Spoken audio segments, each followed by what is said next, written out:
ఉద్యోగులు గత 17 సంవత్సరాల నుంచి గ్రామీణ ప్రాంతాల్లో సర్వీస్ ఇవ్వడం అనేది జరిగింది.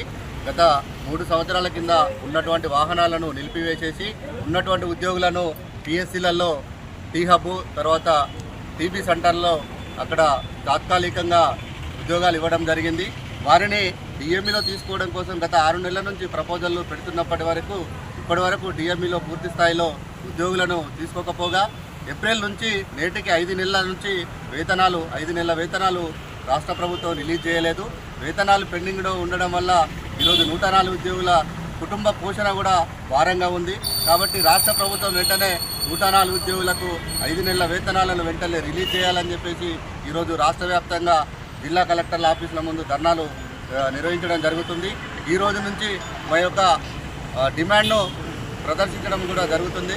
ఈరోజు ఉన్నటువంటి సమస్య ప్రధానంగా 104 ఉద్యోగులకు 5 నెలల నుంచి వేతనాలు మరియు ఉద్యోగుల కంటిన్యూషన్ ఆర్డర్ అనేది రిలీజ్ చేయాలి. కాబట్టి ఈరోజు రాష్ట్ర ప్రభుత్వము ఏదైతే కాంగ్రెస్ ప్రభుత్వంలో గతంలో 104 వేతనాలు పెట్టడం జరిగిందో ఈరోజు కాంగ్రెస్ ప్రభుత్వమే ఈరోజు ఆ 104 ఉద్యోగులకు జీతాలు ఇవ్వకపోవడం అనేది చాలా బాధాకరమైనటువంటి విషయము.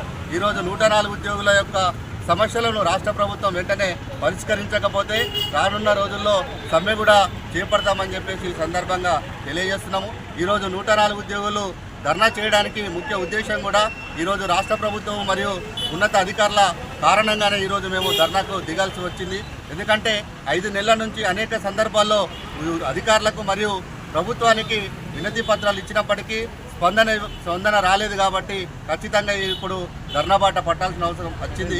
కాబట్టి వెంటనే రాష్ట్ర ప్రభుత్వం పెండింగ్లో ఉన్న 5 నెలల వేతనాలు కంటిన్యూషన్ ఆర్డర్ ఇవ్వాలని చెప్పేసి ఈ సందర్భంగా డిమాండ్ చేయాలి.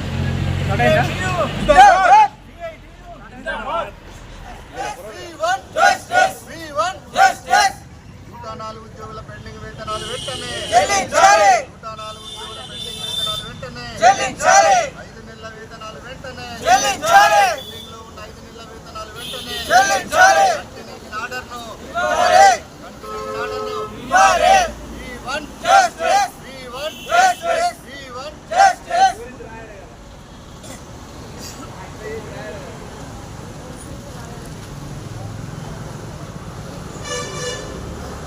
ఉద్యోగుల ఐక్యత